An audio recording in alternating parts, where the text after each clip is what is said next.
Fellow Americans, 2025 is proving what race scholars have preached for decades. White supremacy doesn't just oppress people of color, it sabotages white lives too. And poisons American democracy. During Trump's second term, though, 4 overlooked truths concerning white supremacy have grown impossible to ignore. First, we must understand white supremacy as a mission to preserve a racial caste system. Second, white supremacy has turned white voters into the very people early Americans didn't trust with the ballot. Third, white supremacy fuels policies that sabotage the economy and democracy, even in areas seemingly unrelated to race. Fourth, a sustainable, majority, multiracial coalition dedicated to true equality must emerge if we have any chance at reconstructing our weakened political systems and institutions. White supremacy is tormenting our republic like a congenital disease set to finally eliminate its host unless white Americans can prize country above race. Think we might be cooked? In this video essay, I'll explore these 4 truths. Appreciating them may illuminate our best path towards saving American democracy that only began in earnest with the Voting Rights Act of 1965. Let's begin with our first truth. It's not about race.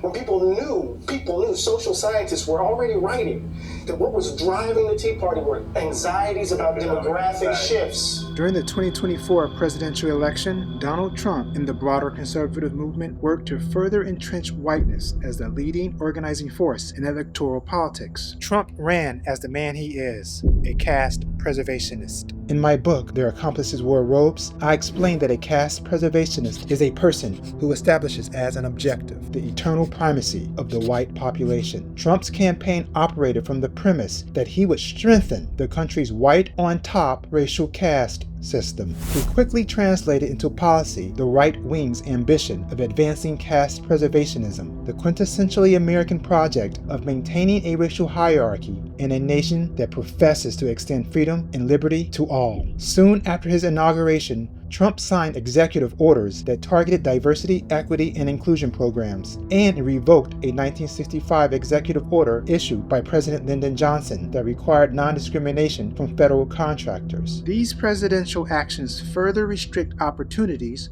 for oppressed racial groups. Another executive order attempts to restrict birthright citizenship. This wildly unconstitutional ploy, aimed particularly at recent immigrants of color, reminds them that many real Americans consider them forever unworthy of citizenship rights, regardless of birthplace. By torpedoing DEI programs, dismantling non-discrimination protections, and attacking birthright citizenship, Trump's administration not only reinforces racial hierarchy, but also undermines the foundational democratic ideal of legal equality. Trump heads a movement that rejects efforts to welcome long-subjugated racial groups, the lower castes, into the national family. The administration warns Black and brown communities especially to no longer expect equal protection of the laws, and informs like-minded caste preservationists that the federal government will not intervene on behalf of their victims. Only those born with whiteness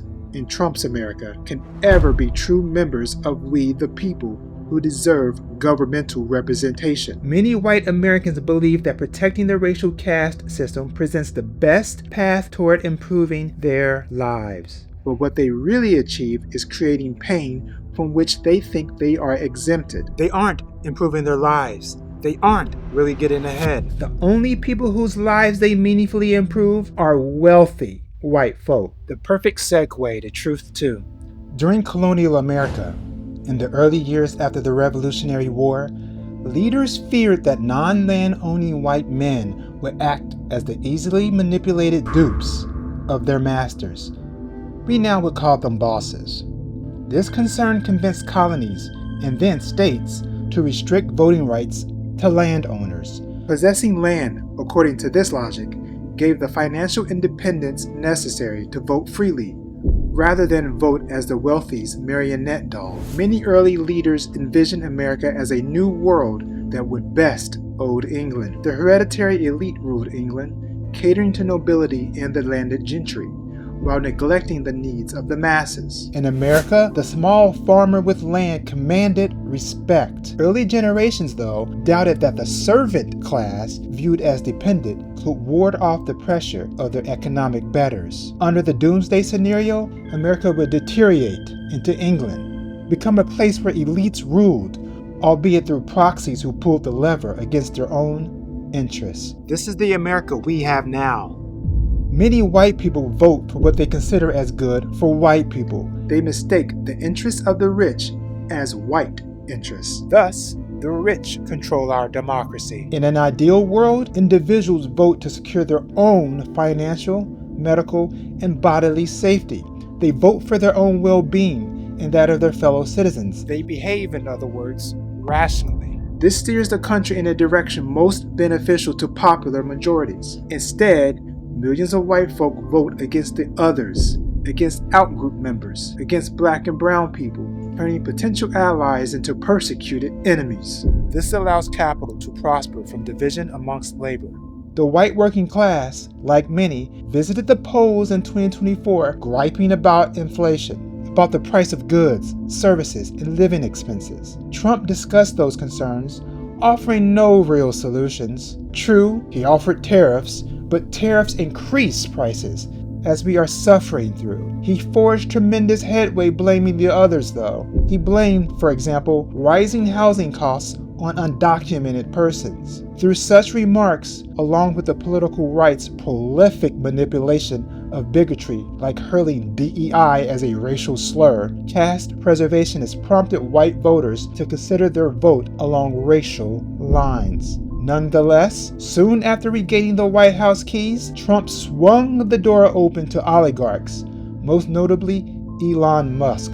Through the Department of Governmental Efficiency, Musk helmed the administration's evisceration of the federal government. Musk handed nearly $300 million to elect Trump, and Trump repaid his debt, allowing Musk to worsen the lives of everyday Americans and enrich himself. Before his breakup with Trump, Musk fired thousands of federal employees, slashed money for cancer and Alzheimer's research, slashed FDA funding, all in the name of saving taxpayer dollars. Musk's Tesla and SpaceX businesses, however, have pocketed $18 billion in federal funding since 2015, $8 million a day, as corporate billionaires paid Trump as much as $5 million a pop to dine with him and court his favor. He successfully pushed for Congress to pass the so-called Big Beautiful Bill. It gives the top 1% massive tax cuts, as the bottom 10% expect to lose more than $1,000 annually and reduce benefits from social programs. The bill dwindles Medicaid funding nearly $1 trillion over 10 years, cuts that will wreck rural, largely white communities, the same places that handed Trump massive vote margins in swing states. Hundreds of rural hospitals face closures and service reductions. In other words, millions of white folk are fattening ultra-wealthy bank accounts and depriving themselves of health care. White supremacy has prevented many from understanding that they routinely sacrifice their own health, comfort, and prosperity and that of their fellow citizens to advantage billionaires. They have become the very dupes, a fledgling nation desperate to evade the pitfalls that inspired many to cross the seas and bear muskets for independence deemed unworthy of the ballot. They have become their ancestors' greatest fear, easy marks for the rich. You just as poor as Negro, and I said, you are put in the position of supporting your oppressor, because through prejudice and blindness, you fail to see that the same forces that oppress Negroes in American society oppress poor white people. And all you are living on is the satisfaction of your skin being white and the drum major instinct of thinking that you are somebody big because you're white and you're so poor you can't send your children to school. You ought to be out here marching with every one of us every time we have a march. This video is both brilliant and beautiful, and you haven't hit like yet. Questionable character, questionable character. This brings us to our third truth. White supremacy engenders support for ideas and policies that weaken society, even in areas having little connection to race. The taint of white supremacy, simply put, bleeds everywhere. This observation builds on the white racial frame, a term coined by sociologist Joe Fegan. The white racial frame describes how white people see and understand the world and everyday occurrences. White people, Fegan observes, generally view America through a lens.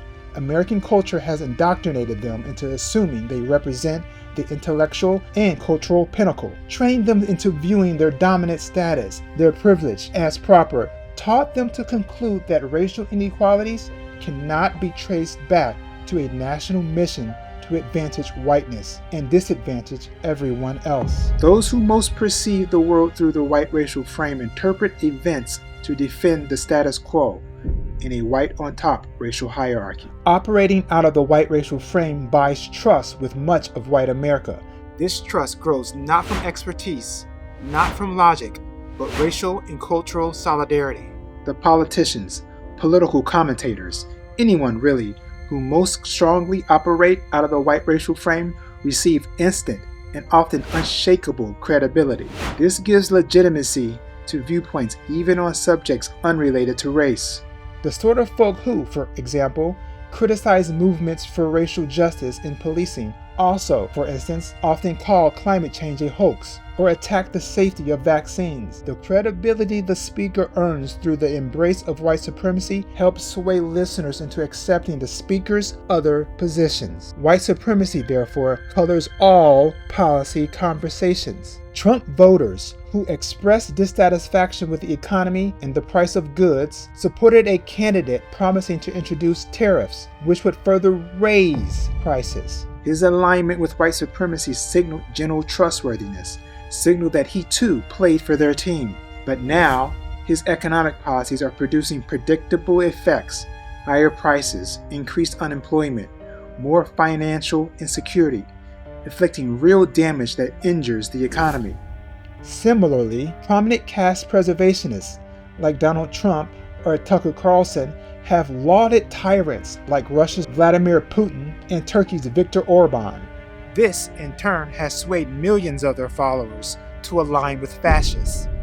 America now condones a commander-in-chief opening his arms to strongmen, but stiff-arming democratically elected leaders like Ukraine's Vladimir Zelensky, and inciting tariff wars with our closest allies. By praising authoritarian leaders, Trump signals a rejection of democratic values and an embrace of fascism. This cripples America's standing, however undeserved, as a global champion of freedom and human rights. Now, trusted allies won't even share intelligence with America. We will forever be the country that elected a man who embraced tyrannical leaders, undermining our future safety in various unpredictable ways. This calls on us to reckon with our fourth truth. America's redemption requires a great abandonment of white supremacy. Instances of white people choosing interracial coalitions over white solidarity fills America's present and history. Black and white Southerners joined together in 1870s and 1880s Virginia under the Readjuster Party banner. Then again, they did in 1890s North Carolina through center-left fusion politics. In both states, they ousted avowedly white supremacist conservative state governments during an era far more racist than now. Whiteness can be organized around something other than white supremacy, as Linda Martine Alcoff, philosophy professor at Hunter College, maintains in her book, The Future of Whiteness. She rejects white exceptionalism, or the idea that whiteness is so distinct as a form of social identity and so problematically tied to its supremacist illusions that it cannot be redeemed. We mustn't idle as impending doom draws close. Fatalism can produce no victories, And it errs on analytical, historical, and moral grounds. What would trigger a reimagining of whiteness today, however, proves difficult. Yet, what potential strategies deserve a chance presents an easier question. White voters who have enlisted with Trump liked what they heard, at least more than what they heard from his opponents. The Democratic Party, then, should rework how it addresses white voters, particularly the much discussed white working class. The Republican Party is the political headquarters of caste preservationism. The party wields both dog whistles and openly racist language to communicate with white voters about race. Republicans depict issues in a dishonest us versus them narrative. The time has arrived for Democrats to also talk about race with these voters. But Democrats should tell them the truth in hopes that they finally direct their ire at those truly deserving blame. The billionaires, the oligarchs. In his farewell speech, former President Barack Obama attempted something approaching this. If every economic issue is framed as a struggle between a hardworking white middle class and an undeserving minority, then workers of all shades are going to be left fighting for scraps while the wealthy withdraw further into their private enclaves. If we're unwilling to invest in the children of immigrants just because they don't look like us, we will diminish the prospects of our own children. And we have shown that our economy doesn't have to be a zero-sum game. America needs an interracial majority coalition that pursues equality. And the Trump opposition might be able to help build this by instructing white Americans explicitly about the price white supremacy extracts from them and everyone else. That teaches them how they and the nation can flourish by pursuing a democracy that advantages everyone, one that jettisons its racial caste system. Storytelling provides the best way to teach, the best way to change a mind. Trump has been telling white people a story that they are believing, even though it ends with the rich and powerful as the actual winners, ends with them as the losers, ends in economic ruin, ends with a tattered democracy. White supremacy has turned millions into foot soldiers for billionaires, the outcome the founding fathers feared. Someone seeking the presidency should tell white people this story. Time is coming to tell them the truth. For a video on how we end black oppression in America, click above. Down in the comments, let me know if you agree with my thesis. And if you don't, let me know why you're wrong. Stay brave.